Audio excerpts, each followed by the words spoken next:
Let's talk about birth stories. They're powerful, aren't they? Each one unique, each one teaching us something different about the incredible journey of bringing life into the world.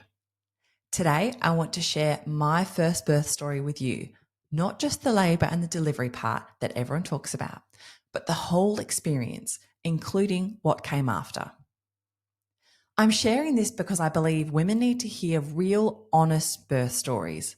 The messy ones, the challenging ones, the ones that don't go according to plan. And most importantly, we need to talk more about what happens after birth, that fourth trimester that nobody really prepares you for. Before I dive in, I need to say this.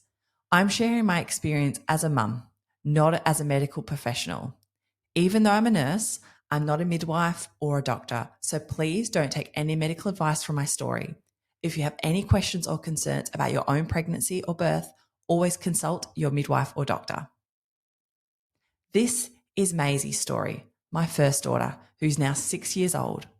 It's a story about expectations, about the unexpected realities of labour, and about why that fourth trimester needs so much more attention than it gets. When we found out we were pregnant with Maisie in 2018, we were absolutely over the moon, but also terrified. We had suffered a late miscarriage with our first pregnancy. So there was this underlying anxiety through the entire pregnancy. Every scan, every appointment, I was holding my breath, waiting for something to go wrong. Thankfully, the pregnancy itself went smoothly.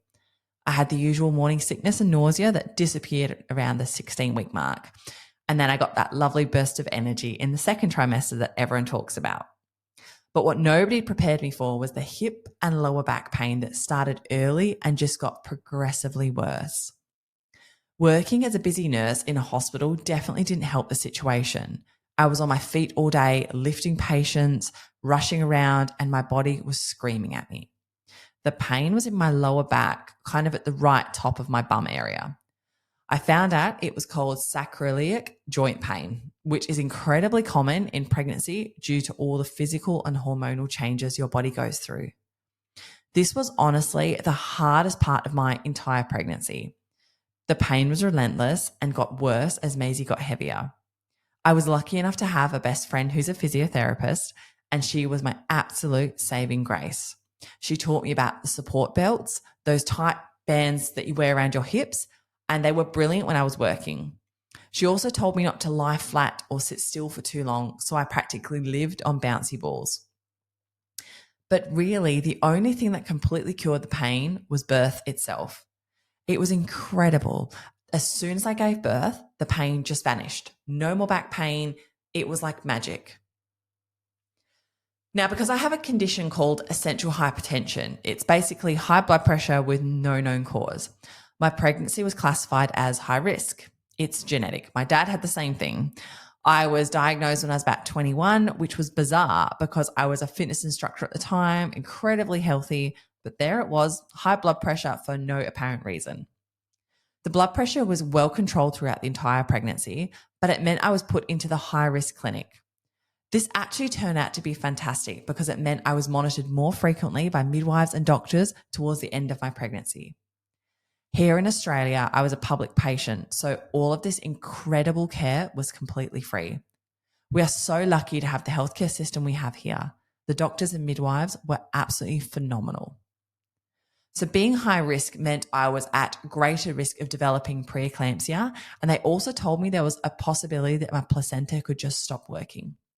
Apparently, with essential hypertension, there's this risk that the placenta might suddenly decide it's had enough. So from 38 weeks onwards, they recommend induction because the risks of staying pregnant outweigh the benefits. I was completely fine with this decision. I didn't want anything bad happening to the baby. So when they said they wanted to induce me, I was like, absolutely, let's do it.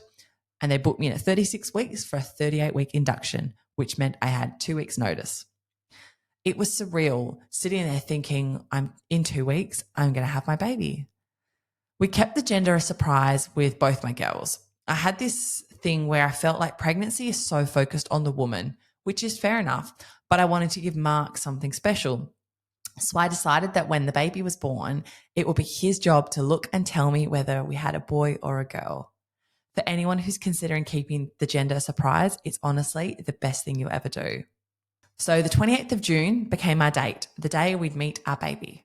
I found out I had to go in the night before for what they called a Foley catheter insertion.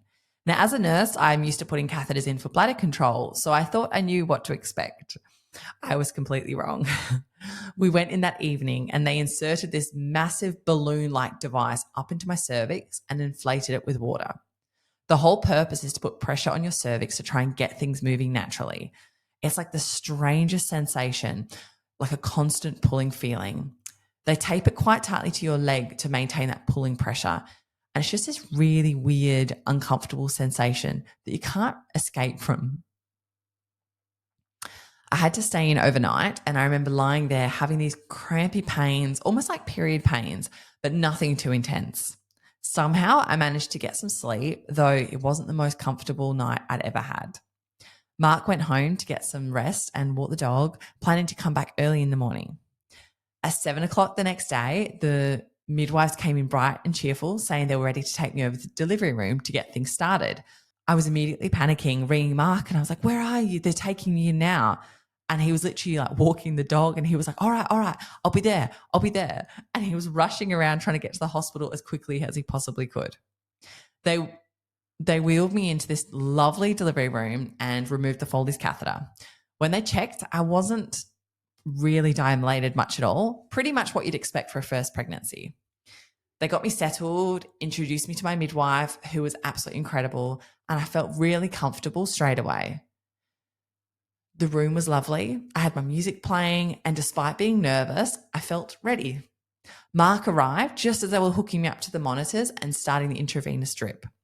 They started me on Syntocin, which is basically a synthetic hormone that mimics the natural hormones that trigger labor. I remember asking my midwife when I could expect things to start happening, and she said something that stuck with me. Everyone's different. Some people start contracting straight away.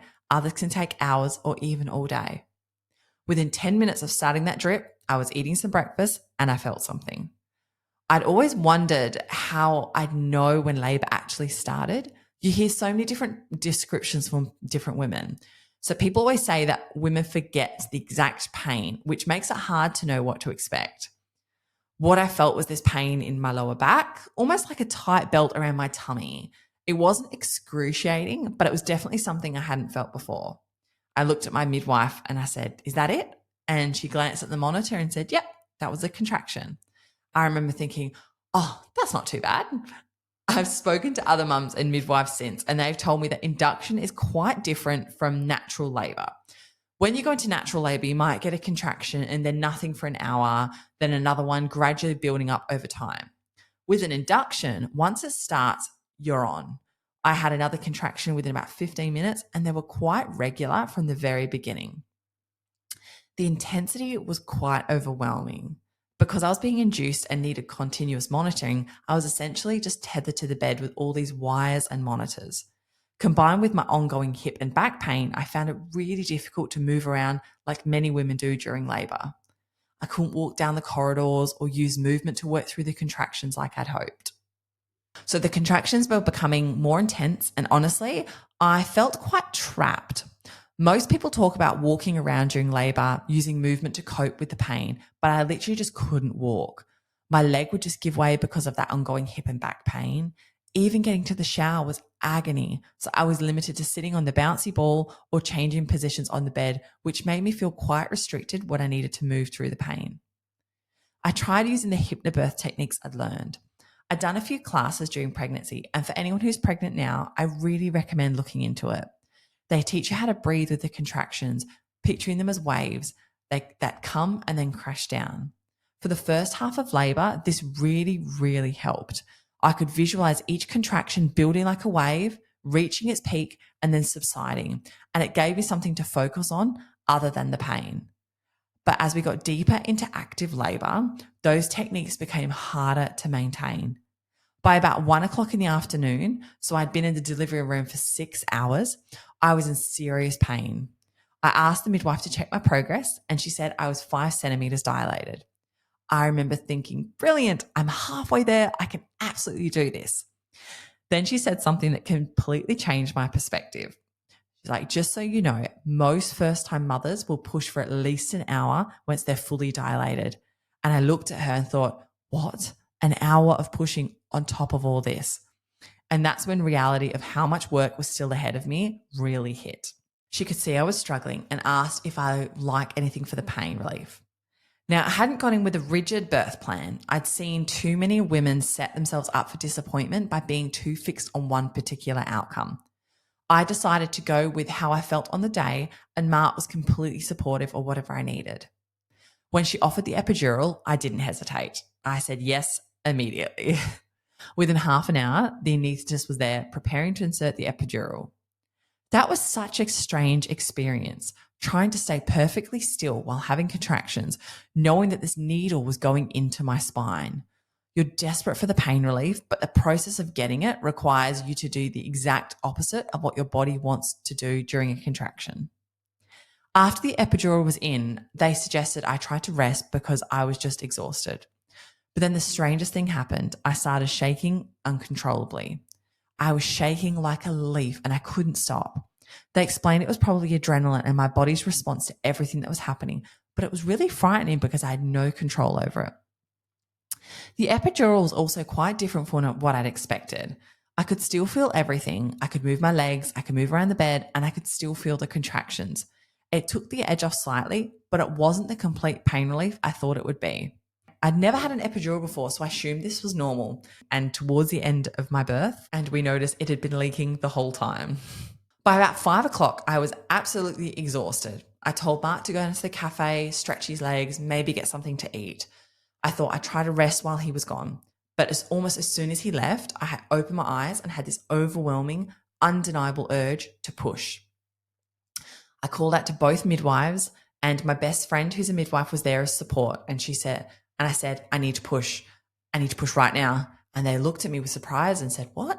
But then when they checked, I was 10 centimeters dilated and baby's head was right there. My best friend was frantically trying to call Mark, telling him to come back immediately because I was about to push. He literally just reached the cafe and was running back up the corridor. So Mark rushed back into the room just as we were getting ready for the pushing stage. I had this incredible determination. I didn't want any interventions if I could possibly avoid it. My birth plan had been quite relaxed, but I really wanted to deliver naturally if at all possible. Here's where things got interesting, and it's something I wish someone had warned me about. I used to be a fitness instructor specializing in trampoline classes, so I had what you call a really, really good pelvic floor before having children. Sounds like a good thing, right? Well, during labor, it actually worked against me. When I was trying to push Maisie out, I'd bear down and push as hard as I possibly could, but she just wasn't coming. I could feel her moving down, but then she'd slide right back up. I remember looking at my friend who was positioned down there and asking, am I doing this right? Am I pushing properly? She looked at me and she's like, you're doing everything perfectly. I can literally see your baby's head, but then your pelvic floor just sucks her back up again. She explained that I was going to have to work extra hard to overcome my own muscle memory. My pelvic floor was so well trained that it was automatically contracting and pulling that baby back up, even though I was consciously trying to push her out. It was like my body was fighting against itself. I was absolutely determined not to have any interventions. The atmosphere in the room was actually nothing like what you'd see in the movies. They dimmed all the lights, my music was playing softly, and there were even candles flickering. It was incredibly calm and peaceful, not the chaotic, screaming scene you often see portrayed. I was focused entirely on the task at hand, just pushing with everything I had. After about an hour of pushing, the obstetrician came in to assess the situation. Maisie was there, her head was still visible, but she hadn't been born. He said we could try for another 30 minutes, but if there's no progress, we need to consider going to theatre for forceps or vacuum assistance. I was so determined to avoid that. I'd come this far, I'd worked this hard, and I really wanted to deliver her myself. The room stayed calm and supportive. Mark had one of my legs, another midwife had the other, and my friend was behind me actually filming the whole experience for us, which was incredible to have later. Then my friend looked at me with serious expression and said, you need to push now. The doctor is going to come back in and take you to theatre if you don't get this baby out. I I was exhausted, absolutely shattered, but she said something that completely motivated me. Who do you want to deliver this baby, me or him? I looked at her and I said, you. She said, well, then you need to push because he's coming back in. And it was like my body heard her and knew exactly what it needed to do. Somehow I found this reservist strength I didn't know I had.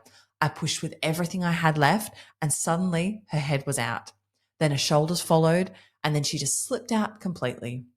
The relief was indescribable. This incredible rush of, I've done it. I've actually done it. Then came the moment we've been waiting for. Mark looked down, then looked back at me with this enormous grin and said, we have a girl. I had been absolutely convinced she was a boy. I was 99% sure, and so was everyone except Mark. He'd said all along that she was a girl, and he was right. They placed her straight onto my chest for immediate skin-to-skin contact, exactly as requested. She was perfect, healthy, beautiful, and crying just enough to let us know her lungs were working. Mark got to cut the umbilical cord, which was a special moment for him.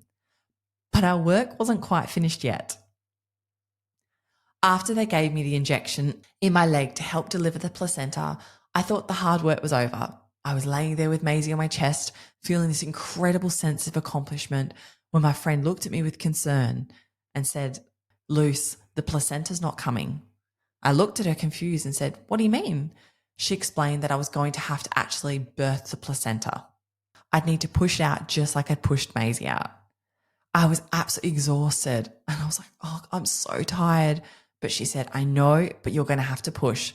So I gave Maisie to Mark. They took her over to do her checks. And for the next 20 minutes, I was trying to push this placenta out and it just wasn't budging. My friend explained that midwives have to be incredibly careful with placentas. They can't just tug on them because they need to come out completely intact. If pieces are left behind, it can cause serious complications. I remember thinking, oh my God, if I can't push this placenta out after everything I've just been through, I'm going to end up needing a general anesthetic. The thought of this after such a natural birth was devastating, but somehow I found the strength to push with everything I had left and I managed to deliver the placenta. Honestly, it felt almost harder than delivering Maisie because I wasn't expecting it. I'd always assumed the placenta just slipped out naturally, but I had to work for it. It was like having twins.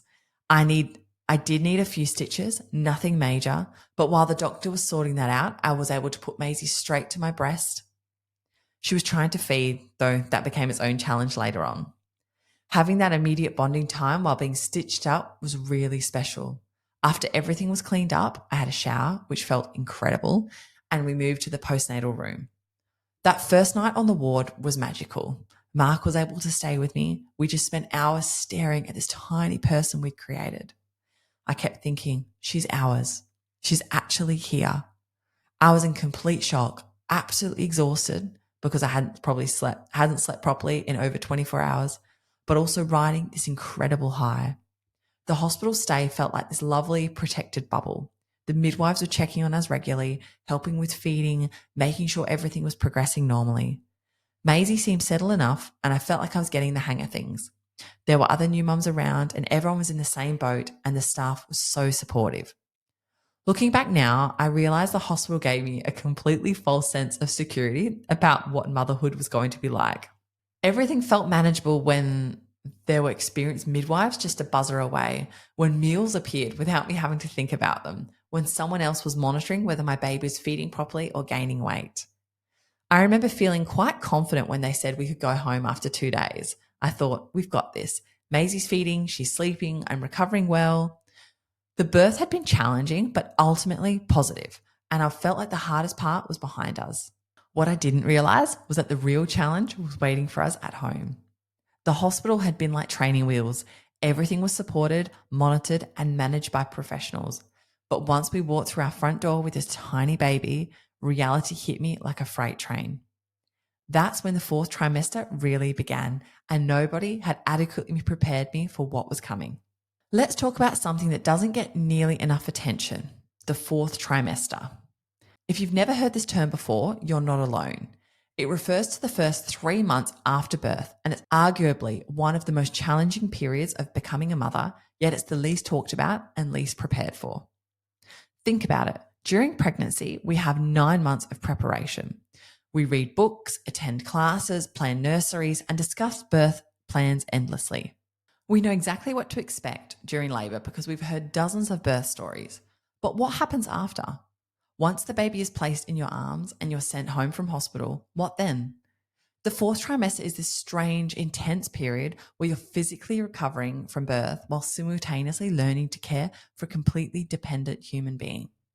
Your body is healing. Your hormones are all over the place. You're sleep deprived beyond anything you've ever experienced, and you're expected to just figure it all out. It's like being thrown into the deep end when you've barely learned how to swim. Why don't we talk about it more? And I think there are several reasons. First, there's this expectation that motherhood should come naturally. We're told that maternal instincts will kick in, that we'll just know what to do. When that doesn't happen, and it often doesn't, we feel like failures. We think we're the only ones struggling when actually struggling is completely normal. Second, there's this romanticized view of the newborn phase. We see pictures of peaceful babies sleeping angelically, of mothers glowing with joy, of families looking perfectly put together. What we don't see are the 3 a.m. feeding sessions where you're crying along with your baby, the days when you don't manage to shower, or the overwhelming anxiety that can consume you when you're responsible for keeping this tiny person alive. Third, I think women often don't want to complain or admit they're finding it hard because they feel grateful to have their baby, especially if they've struggled to conceive or have experienced loss. There's this guilt about not enjoying every moment, about finding it difficult when you wanted this so badly. But here's what I wish someone had told me. The fourth trimester is hard work. It's supposed to be hard work. You're not failing if you're finding it a challenge. You're having a completely normal human experience. During those first 3 months, your body is doing incredible things. If you've had a vaginal birth, you're healing from what essentially is significant physical trauma. If you've had a cesarean, you're recovering from major surgery. Your uterus is shrinking back to its normal size. Your hormones are fluctuating wildly. And if you're breastfeeding, your body is working around the clock to produce milk. Meanwhile, your baby is also going through massive adjustments. They've gone from a warm, dark, constantly nourished environment to this bright, noisy world where they need to breathe, regulate their temperature, and signal when they need food.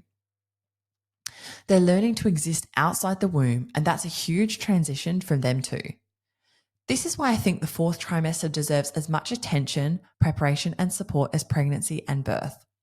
We need to normalize the fact that this period is challenging. We need to prepare women for the reality of sleep deprivation, for the emotional roller coaster, for the physical discomfort that continues long after birth. We need to talk about how isolating it can feel, especially if you're first in your friend group to have a baby. We need to discuss the identity shift that happens when you become a mother, how you can love your baby desperately while also grieving the loss of your previous life. Most importantly, we need to create support systems that extend well beyond those first few days home from hospital. Because that's when the real work begins. When we got home from hospital, I thought the physical recovery would be straightforward. I mean, I'd done the hard work, right? I'd delivered my baby, everything had gone relatively well, and I was feeling quite positive about the whole experience. What I didn't realize was that my body was just beginning a recovery process that would take months, not days. The first shock was the bleeding. Now, they tell you about that in the hospital, that postpartum bleeding that happens as your uterus sheds its lining and shrinks back down. But nobody really prepares you for how long it goes on for or how heavy it can be. I was changing those enormous maternity pads constantly, and it felt like it would never stop. Some days it was lighter and I think, great, this is finally finishing up. Then suddenly it would be heavy again. It's unpredictable and frankly quite alarming when you're not expecting it. Then there were the after pains. With your first baby, your uterus contracts back down relatively gently, but I still felt these cramping sensations, especially when I was breastfeeding. They explain that breastfeeding triggers a release of hormones that help your uterus contract, which is good for recovery, but can be quite uncomfortable. It's like having mild contractions all over again, just when you thought you were done with contractions. The stitches were another reality check. I'd had what they called a small tear, nothing dramatic, just a few stitches. But sitting down was agony for the first week. Getting up from sitting was worse. Going to the toilet was terrifying because I was so worried about the stitches. I lived on those inflatable cushions, and even then, finding a comfortable position was nearly impossible. Nobody had warned me about how swollen everything would be down there. It wasn't just the stitches, everything felt different, bigger, more tender than I'd expected. Having a shower was uncomfortable, wearing normal underwear was out of the question, and forget about anything fitted around my middle. I lived in the loosest, softest clothes I could find. The exhaustion was unlike anything I'd ever experienced. It wasn't just being tired, it was this bone deep, overwhelming fatigue that made every simple task feel monumental. Making a cup of tea felt like running a marathon. Having a shower required planning and preparation because I wasn't sure I'd have the energy to wash my hair and my body in the same session. My back pain, which had disappeared immediately after birth, was replaced by different aches and pains.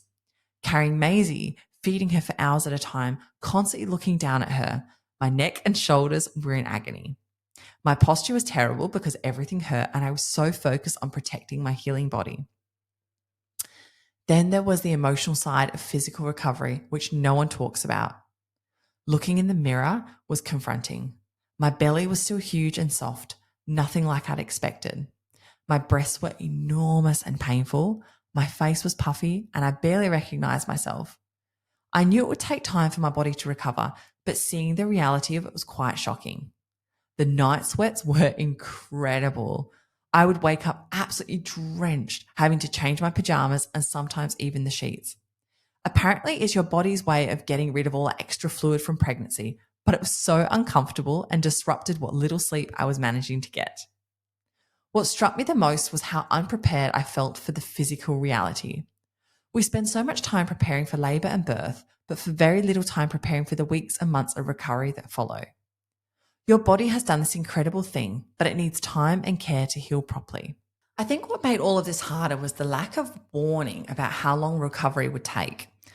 I think I'd expected to feel mostly normal after a couple of weeks. When that didn't happen, I started worrying that there was something wrong with me. Was I healing properly? Was this normal? Should I be concerned? The 6-week checkup became this milestone in my mind. Surely by then I'd be recovered and ready to get back to normal life. But 6 weeks came and went, and while some things were better, I was nowhere near feeling like myself again. My doctor assured me this was completely normal, but I felt like I was failing at recovery too. Looking back now, I wish I'd been more patient with my body and more realistic about the timeline for healing. Growing and birthing a baby is probably the most physically demanding thing most of us will ever do, and expecting to bounce back quickly is unfair to ourselves. I also wish I'd asked for more help with the practical side of recovery. Having someone help with meals or help with housework or just hold the baby while I showered more would have made such a difference. But I felt like I should have been able to manage everything myself, which was completely unrealistic given what my body was going through. The physical recovery from birth is a marathon, not a sprint, and it deserves the same respect and preparation we give to the birth itself. If I thought I understood what being tired meant before having Maisie, I was completely wrong. The sleep deprivation that comes with a newborn is unlike anything else. It's not just being tired, it's this complete fog that descends over your entire existence. In those first weeks at home, I quickly realized that the phrase sleep when the baby sleeps is one of the most useless pieces of advice ever given to new mothers. Sure, it sounds logical in theory, but the reality is completely different. When Maisie finally fell asleep after what felt like hours of trying to settle her, I'd lie down and my mind would be racing. I'd be listening for every little sound she made, wondering if she was still breathing, if she was too hot, too cold, if that grunt meant she was about to wake up. And even when I did manage to drift off, it felt like I'd only just closed my eyes before she was crying again. The newborn sleep cycle is relentless. Feed, change, settle, sleep for maybe an hour if you're lucky, then start all over again. But what nobody tells you is how the constant anticipation of being woken up affects your ability to actually rest, even when you have the opportunity. During the day when Maisie was sleeping, there was always things that needed doing. The washing was piling up because she was going through so many clothes and muslins. The dishes needed doing. I needed to eat something, have a shower, maybe trying to make the house look like less of a disaster zone. The idea of sleeping during the day felt almost selfish when there was so much to catch up on. But the real killer was the night feeds. Every 2 to 3 hours, without fail, Maisie would wake up hungry. In the beginning, each feed could take an hour or more, and then trying to wind her, change her nappy, settle her back down. By the time I got back to bed, I might have an hour before it all started all over again. Mark tried to help, but because I was breastfeeding, there wasn't much he could do during those night feeds. He'd get up with me sometimes, change her nappy while I got ready to feed her, but ultimately I was the one who had to be awake and alert every few hours. The weight of being the only one who could provide what she needed was overwhelming. The cumulative effect of this sleep deprivation was frightening. I find myself standing in the kitchen, completely forgetting what I'd gone in there for. I'd put the kettle on and forget about it, and then find it hours later. Simple conversations became difficult because I couldn't hold thoughts in my head long enough to form coherent sentences. Driving became genuinely scary. I remember one morning driving to the shops for essentials and realizing I couldn't remember the last few minutes of the journey I'd been operating on autopilot, which terrified me.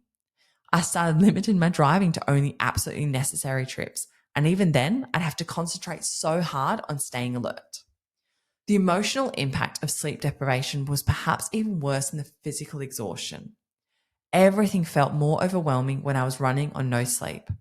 Maisie's crying seemed louder and more distressing. Normal household tasks felt insurmountable. I'd find myself crying over the smallest things. Spilling a cup of tea or realizing we were out of milk felt like catastrophic failures. And what made it harder was that everyone kept telling me that this was temporary, that it would get better, that I just needed to hang in there. But when you're in the thick of it, when you can't see past the next feed, the next nappy change, the next attempt to get your baby to sleep, temporary doesn't feel temporary at all. It feels endless and impossible, like you'll never feel human again. One of the most unexpected challenges of the fourth trimester was the complete identity crisis I experienced. Before Maisie was born, I knew who I was. I was Lucy, the nurse, a fitness instructor, the woman who had her life together. I had routines, interests, a sense of purpose that extended beyond just existing. Then suddenly I was just Maisie's mum, and I didn't know what that meant or how to be that person. The loss of my previous identity hit me like a ton of bricks. I'd wake up in the morning and for a split second forget that everything had changed. Then reality would crash over me. My body was different, my priorities were completely shifted, and my entire day revolved around this tiny person's needs. I felt like I'd disappeared and been replaced by someone I didn't recognize. What made this even harder was that nobody talks about how normal this identity shift is. Everyone focuses on how wonderful motherhood is, how fulfilled you'll feel, how it's the most natural thing in the world. But nobody mentions that you might grieve the loss of your former self, even when loving your baby desperately. I felt guilty for missing my old life, for wanting just one day where I could make decisions based purely on what I wanted to do. The isolation was perhaps the most difficult part. Most of my friends didn't have children yet, so they couldn't really relate to what I was going through. They'd invite me out for dinner or drinks, not understanding that leaving the house with a newborn required military level planning and might not be possible at all if Maisie was having a difficult day. I felt like I was living in a completely different world from everyone else. While they were going about their normal lives, I was existing in this strange bubble where time moved differently, where a successful day was measured by whether I'd managed to have a shower, where adult conversation felt like a luxury I couldn't afford. The loneliness was crushing. I'd spend entire days with only Maisie for company, and while I loved her so much, she wasn't exactly a conversationalist. I craved adult interaction, but felt too overwhelmed and exhausted to reach out to people. I worried that it'd become boring, that all I could talk about was baby-related things, that my friends would get tired of hearing about feeding schedules and sleep patterns. This identity shift and relationship adjustment is such a normal part of the fourth trimester, but it's rarely discussed openly. We need to prepare women for this emotional upheaval just as much as we prepare them for the physical recovery. Now let's talk about the feeding nightmare that nobody had prepared me for. We'd nicknamed Maisie Lazy Maisie because she was the most reluctant feeder you could imagine. She'd just latch onto my nipple and just lie there with her mouth attached, but she wouldn't actually suck. It was the most frustrating thing. She was clearly hungry, crying constantly, but when I tried to feed her, she'd just rest her mouth like she was using my breast as a dummy. Each feeding session became this marathon of trying everything I could think of. I'd stroke her cheek, try to encourage her to suck, express a little milk into her mouth to remind her what she was supposed to be doing. Nothing worked consistently. She'd maybe manage a few sucks, then just stop and fall asleep, only to wake up 20 minutes later crying with hunger again. Because she wasn't feeding effectively, she started losing weight dramatically. She also developed jaundice, which made her even more sleepy and less interested in feeding. It was this horrible cycle. She needed to feed to clear the jaundice and gain weight, but the jaundice was making her too sleepy to feed properly. I was expressing milk and trying to give it to her with syringes, desperately trying to get some nutrition into her. The midwife showed me how to syringe feed, squirting tiny amounts of express milk into the corner of her mouth while she latched on. It was exhausting and messy, and I felt like I was failing at the most basic requirement of motherhood, feeding my child. The nipple shields became our saving grace, though I felt like using them was admitting defeat. They're these thin silicone covers that go over your nipple to help babies latch more effectively. With the shields, Maisie could finally manage to feed, though it still wasn't easy. Each feed took forever, and I had to be so careful about positioning and making sure she was actually getting milk rather than just comfort sucking. What I wish I'd known about was lactation consultants. I had no idea they even existed. I was struggling along, calling the free breastfeeding hotline constantly, and they were wonderful. But having someone physically there to assess what was happening, to check Maisie's mouth and tongue, to observe a full feeding session would have been invaluable. Instead, I thought just muddling through, hoping things would improve. The weight loss continued and the jaundice got worse. When the child health nurse came for her routine visit, she took one look at Maisie and said we needed to consider supplementing with formula. I was absolutely devastated. I've been so stubborn about breastfeeding, so determined that I was going to do this naturally, that the suggestion of formula felt like complete failure. I remember the nurse looking at me kindly and saying, you know, you can try mixed feeding, you can still breastfeed, but we need to make sure she's getting enough nutrition. But I was having none of it.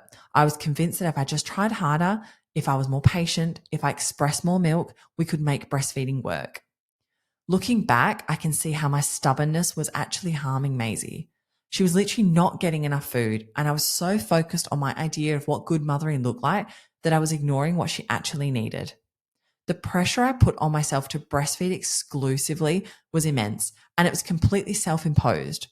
Nobody else was judging me, only myself. The internal pressure is something so many new mothers experience, and it's rarely talked about openly. We put these enormous expectations on ourselves to be perfect mothers from day one. Looking back on those incredibly challenging early weeks with Maisie, there were a few practical strategies that genuinely helped me survive the 4th trimester. I wish someone had shared these with me before I was in the thick of it, so I want to pass them on to you. First, I learned how to lower my expectations dramatically. Before Maisie arrived, I thought I'd be able to maintain some semblance of normal life, keep the house tidy, prepare proper meals, maybe even do some exercise. That was completely unrealistic. I had to redefine what success looked like. A successful day became baby fed, baby changed, both of us alive at the end of the day. That's it. Everything else was a bonus. I started accepting help even when it felt uncomfortable. My mum would come over and immediately start doing dishes or put on a load of washing while holding Maisie. Initially, I felt guilty, like I should be managing everything myself. But I learned that accepting help wasn't admitting failure. It was being practical about what I needed to recover and care for my baby properly. The freezer became my best friend. During pregnancy, I'd cooked meals and frozen them, thinking I was becoming overly cautious. Those frozen meals were absolute lifesavers. When you're surviving on 2 hours of sleep and haven't had a proper meal in days, being able to throw something nutritious in the oven without thinking was crucial. If you're pregnant now, please do this for yourself. I also learned to rest when Maisie rested, even if I couldn't actually sleep. I'd lie down on the couch with her on my chest, just closing my eyes and letting my body relax. Even if my mind was racing, giving my body those moments of physical rest helped enormously. I stopped feeling guilty about not being productive during these times. Creating small routines helped me feel more in control when everything felt chaotic. Not rigid schedules that was impossible with Maisie's unpredictable needs, but tiny rituals that anchored my day. Making myself a proper cup of tea each morning, having a shower before Mart left for work, putting on clean clothes, even if they were just different pajamas. These small acts of self-care made me feel slightly more human. I started reaching out to other new mums, even when it felt vulnerable. I joined a local mothers group, and initially I felt like everyone else had it more together than I did. But gradually I realized we were all struggling with similar things. Having people to text at 3 a.m. when you're crying along with your baby, knowing they'd probably be awake too, was incredibly comforting. The online breastfeeding support groups were invaluable, even though I didn't know about lactation consultants in person. Being able to post a question at any hour and get responses from experienced mothers helped me feel less alone in the feeding struggles. These communities reminded me that what I was experiencing was normal, not a personal failing. I learned to ask for specific help rather than just accepting general offers. When people said, "Let me know if you need anything," I started actually telling them what would help. Could you bring dinner on Thursday? Or would you mind holding Maisie while I had a shower? Most people genuinely wanted to help, but didn't know what would be most useful. Finally, I started being honest about how I was feeling instead of pretending everything was wonderful. When the child health nurse asked how I was coping, instead of saying fine, I started admitting when I was struggling. This opened up conversations about postnatal depression and anxiety that I desperately needed to have. These strategies didn't magically make the fourth trimester easy, but they made it more manageable and helped me feel less like I was drowning in those overwhelming early weeks. If I could go back and prepare myself properly for the fourth trimester, there are so many things I wish someone had told me honestly. Not the sugar-coated version that focuses only on the beautiful bonding moments, but the real practical truths about what those first 3 months are actually like. First, I wish someone had told me that struggling doesn't mean you're doing it wrong. The narrative around new motherhood is so focused on joy and fulfillment that when you're crying at 2 a.m. because your baby won't stop screaming and you haven't slept in days, you feel like you're failing. But struggling is normal. It's supposed to be hard work. You're not broken if you find it overwhelming. I wish I'd known that recovery takes much longer than 6 weeks, that magic 6-week clearance from your doctor doesn't mean you're suddenly back to normal. Your body has been through something enormous and it needs months, not weeks, to truly heal. I put so much pressure on myself to feel normal by that 6-week mark, and when I didn't, I thought something was wrong with me. I wish someone had explained that the mental and emotional adjustment is just as significant as the physical recovery. Becoming a mother doesn't just mean adding a baby to your existing life. It means your entire identity shifts overnight. Grieving your old life while loving your new one is completely normal and healthy. I wish I understood that asking for help isn't admitting defeat. In those early weeks, I was so determined to prove I could manage everything myself that I made things infinitely harder than it needed to be. But most importantly, I wish I'd known that fed really is best, long before I reached that breaking point with Maisie's feeding struggles. The pressure to breastfeed exclusively, while well-intentioned, can become harmful when it prevents you from seeing what your baby actually needs. A happy, healthy mother feeding her baby formula is infinitely better than a stressed, anxious mother struggling with breastfeeding that isn't working. I wish I'd been told that the fourth trimester deserves just as much preparation, support, and attention as pregnancy and birth. We spend 9 months preparing for labor, but virtually no time preparing for the recovery and adjustment that follows. This needs to change. Finally, I wish someone had assured me that it does get easier, but also that it's okay if it takes longer than you expect. There's no timeline for adjustment, no schedule for when you should feel like yourself again. Some days will be harder than others, and that's perfectly normal. The fourth trimester isn't something to survive. It's a crucial period that deserves recognition, support, and honest conversation. Looking back on Maisie's birth and those challenging early months, I can see now that the fourth trimester was actually the hardest part of the entire journey. The birth, despite being long and exhausting, was just one day. But the recovery, the adjustment, the learning to be a mother, that stretched on for months and deserved so much more preparation and support than it received. This is why I wanted to share my story with you today. Not to scare anyone, but to break the silence about what really happens after birth. We need to start talking about the fourth trimester with the same openness and preparation we give to labor and delivery. We need to normalize the struggles, validate the challenges, and create better support systems for new mothers.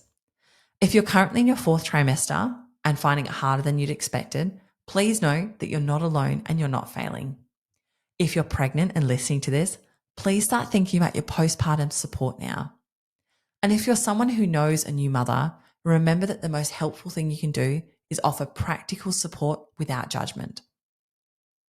Next week, I'll be sharing my second birth story of how Maeve came into this world in a completely different way. But for now, I'd love to hear from you. Share your fourth trimester experiences, your struggles, your victories. Let's keep this conversation going because new mothers deserve so much more support than they're currently getting. Thanks for listening. Thank you so much for tuning into this episode of the Real Mummy podcast. Remember, every mum's journey is unique and you are doing an amazing job. Please be sure to head over to our website at www.realmummypodcast.com to stay up to date with the latest episodes and dive into our recent blog articles filled with even more wisdom and stories. We absolutely love connecting with our listeners, so don't forget to follow us on social media. You can find us on Instagram, Facebook, and Twitter at Real Mummy Podcast. Join the conversation, share your thoughts, and become part of our supportive mum community. And I'd love to hear from you. Have you got a topic you want covered? Do you have a guest you'd love to hear from? Reach out to us through our website or social media. Your input is invaluable and helps us to create the content that matters most to you. Thank you for being part of the Real Mummy podcast family. Until next time, stay strong, stay kind to yourself, and remember, you're never alone on this journey.